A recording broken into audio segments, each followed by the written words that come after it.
Alright guys, what is up? It's Mark aka BrawlerMark. Welcome back. Today we're going to be talking about Road to Master episode...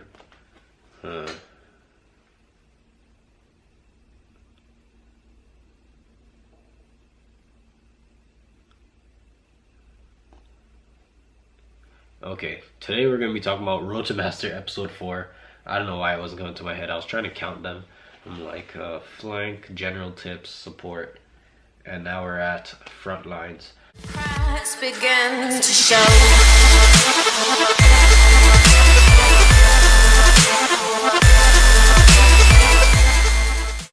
Frontline. I think Frontline is a very important role of the team. They are pretty much just as hard to get to master, I would say, as support characters, because I feel support and Frontline go hand in hand, like I said in the last video. Frontline, pretty much your job is to soak up as much damage as you can for your team. And a lot of people probably won't agree with me when I say this, but Frontlines should always be the first to die in a team fight.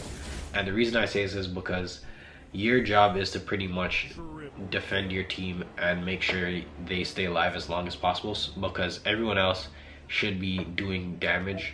There are Frontlines that could do heavy damage, like Ruckus, pretty much a lot of them. Makoa can, so can Fernando and stuff like that. And pretty much that makes people think that that's your job. But in reality, there are ones that you have to do that, like Grover and stuff. There's no way Grover, it just has moves to soak up damage. Makoa he does, Fernando he does with their shields, and that's pretty much what your main role will be. Even Ash is like that, where you drop the shield and you can move on to your attacks and stuff, but that should be your main role, is to just defend your team, protect your team.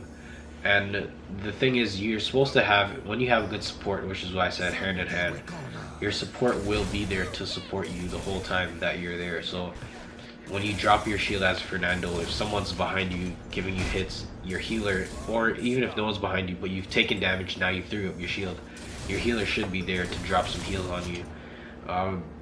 No matter who they are, even if it's a Cirrus who doesn't have that much great healing, she should be dropping her heal orbs. She should like walk up as close to you as possible to just throw them all on you so you're not chasing after them. And that's pretty much how the team fight should go. So pretty much you're blocking your team, you're soak up as much damage as you can. You have people like Cassie and stuff shooting from behind you or from the close to you, where she could kind of walk behind you if she needs to. And then you have flanks doing their damage from the distance, wherever it is they are on the map, because they're running all around. Then you have your support behind you, healing you while doing their small attacks in on the enemy front line, most likely. And then you're just defending, and when you can, you get your attacks in. Characters like Fernando, your shield is so important, but a lot of people that I see use Fernando like to play him as flank commando, where they're rushing in and getting as many kills as they can, which is not bad for Fernando. Fernando is really good at getting kills, but it's not your most important thing. As a frontline, I feel attacking is most beneficial for you when you're in the 1v1 situation, as in let's say a random enemy pip tries to jump on the point and you're the only one on the point. You don't need to shield up. You're 1v1 this guy. You could be dropping some fires in his face and doing as much damage as you can. Should you lance after him and try to finish him if he's dying and runs away? Probably not. If he's by himself and there's no one around and you have a chance to do that, then okay, you can. Should you ever be lancing to avoid death? Probably not. If your entire team somehow died and you survived, then yeah, I guess you can. But that's not your role, pretty much. His lance is very good. I would say most of the time you should be using it to, if your team is alive and you aren't, use it to get back in the fight. Use it to finish off a character if team fights are ending, meaning if you guys just did a team fight, they killed 2 of your guys, you killed 2 of their guys, and you just killed someone else. Now they have 2 people left, and they're retreating, and they're damaged, and they're really low in health. You're not that low in health. yeah, you probably can use that to pursue them and try to take them out. But it isn't something that is priority.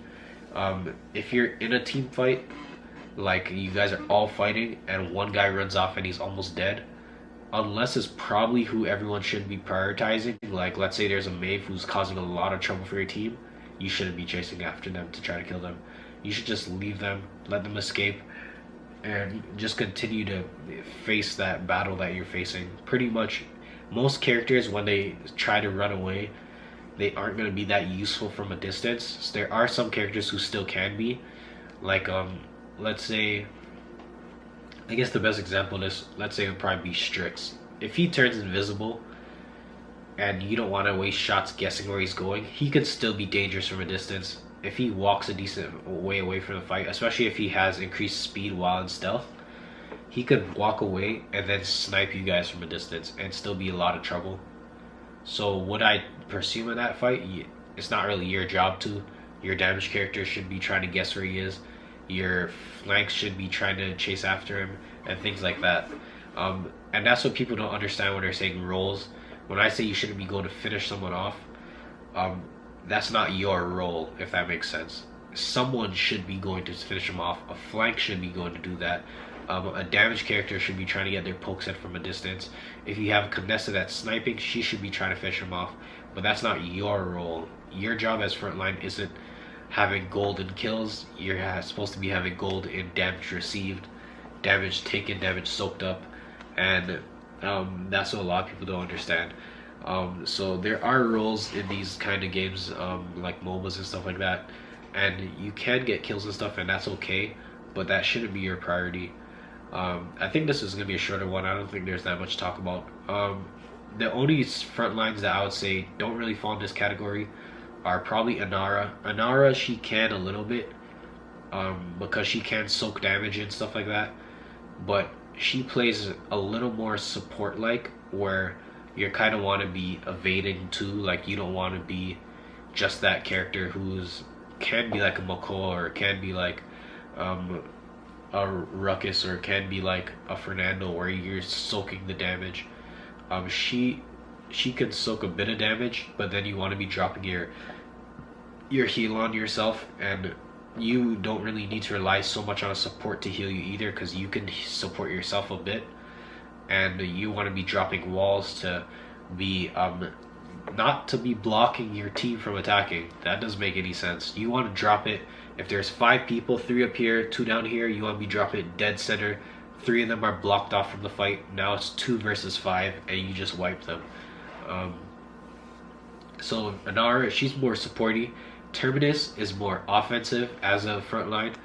I won't really say he's for soaking up damage either. He can, but more for himself, not for walking. Like, I don't expect Terminus' small little shield like this, where he's just holding this up, to be able to block like 3 of your teammates. You know what I mean? But Fernando, that's more realistic.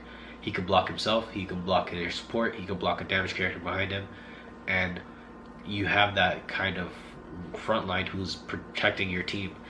I don't know how Terminus could do that. Terminus probably can't even block 1 person if he wanted to. He could probably block like a couple of shots, and that's about it. He's gonna play more as an offensive role, like I said, a little bit like Xin, but not really. And I'm gonna say not really. Xin has a lot of outs to battle. You don't want to be getting 3 punches in with Terminus and then just die. Even if you have your ult isn't for you to force your ult as a Terminus. You don't want to be dying on purpose just to activate it. It doesn't really make any sense. So with Terminus, I don't know. I think that his move where he shoots the blast is kind of weird. I don't like that you have to be absorbing damage with your shield to get that move to go off. But I don't know. Some people like how he plays. I really like Terminus, to be honest. But yeah, that's going to be it. I think that's it for today's video. So pretty much frontline, you want to be defending your team all the time, especially if you're anyone who isn't Inara or Terminus. You want to be blocking them. You have to always be first to die, except if you're Inara or Terminus, like I would say, because the point of view. Terminus, I guess, kind of can, because he has his ult to bring him back, but with the other characters, that's not really your role. Isn't to be in the fight. Your role is to block as much damage as you can, and then not die, hopefully, because your team took out the other team. But if it's coming down to the fight, you want to be basically your first resource that your team uses to survive, and then when you die off, hopefully they can clean up and finish off everyone else on your opponent's team.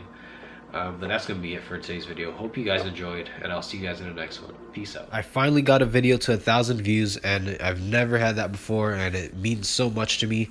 You guys have been supporting me so much. A few days later when I checked, it's now at like 1,200, and it means a lot to me. Thank you guys so much. Hope you guys enjoyed, and I'll see you in the next one. Peace out.